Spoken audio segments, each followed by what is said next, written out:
జై శ్రీరామకృష్ణ. నరేంద్రునితోటి శ్రీరామకృష్ణుల ఆప్త బాంధవ్యం. మధ్యాహ్నము 4 గంటలకు మేల్కొని నరేంద్రుడు గదిలోకి వచ్చి శ్రీరామకృష్ణుల ప్రక్కన కూర్చున్నాడు. ఆయన వద్ద సెలవు పుచ్చుకొని కలకత్తాకు తిరిగి వెళ్ళిపోతున్నట్లు కనిపించాడు. కానీ అతన్ని చూడగానే శ్రీరామకృష్ణులు భావపారవశ్యమగ్నులై దాదాపు అతడి ఒడిలో కూర్చొని ఇలా అనసాగారు. నాకు కనిపిస్తున్నది ఏమిటంటే ఇది అంటే తమ శరీరాన్ని చూపుతూ నేనే, ఇది కూడా అంటే నరేంద్రుని శరీరాన్ని చూపుతూ నేనే నిజం చెప్తున్నాను. ఈ రెండింటి మధ్య నాకు ఏ తేడా కనిపించడం లేదు. గంగానది జలాలపై ఒక కర్రను పెడితే గంగానది 2 భాగాలైనట్లు కనబడుతుంది. కానీ నిజానికి భాగాలు లేవు. ఒక్క అఖండ జలరాశి మాత్రమే ఉంది. ఇది అటువంటిదే, అర్థమైందా? ఒక్క తల్లి తప్ప మరేముంది? నువ్వేమంటావు? అలా అంటూ హఠాత్తుగా పొగ త్రాగుతాను అన్నారు. వెంటనే వెళ్ళి హుక్కా సిద్ధం చేసి ఆయనకు ఇచ్చాను. 1-2 సార్లు త్రాగి హుక్కాను నాకిచ్చి పాత్ర నుండే త్రాగుతాను అని పాత్రను చేతుల్లోకి తీసుకొని పొగ త్రాగసాగారు.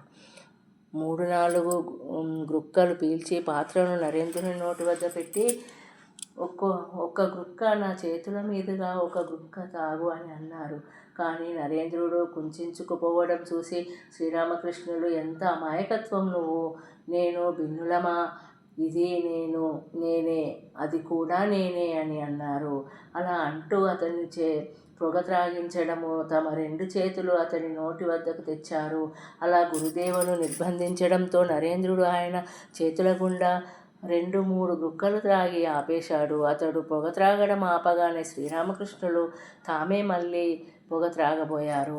ఆ సమయంలో నరేంద్రుడు కంగారుగా, మహాశయ, చేతులు కడుక్కొని తర్వాత త్రాగండి అని అన్నాడు. కానీ శ్రీరామకృష్ణులు అతడి మాటలు పట్టించుకోలేదు. ఒరి దూర్తుడా,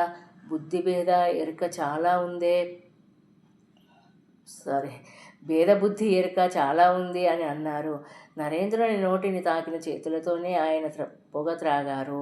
భావావస్థలో అనేక విషయాల గురించి మాట్లాడారు.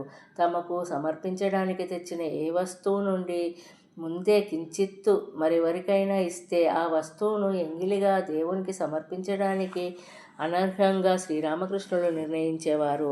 అట్టి వస్తువులను స్వయంగా తాము స్వీకరించేవారు కాదు. కానీ ఆ రోజు నరేంద్రుని విషయంలో ఈ నియమభంగం చేయడం చూసి ఆయనకు అతడెంత ఆప్తుడోననుకుని ఆశ్చర్యచకితుడనయ్యాను.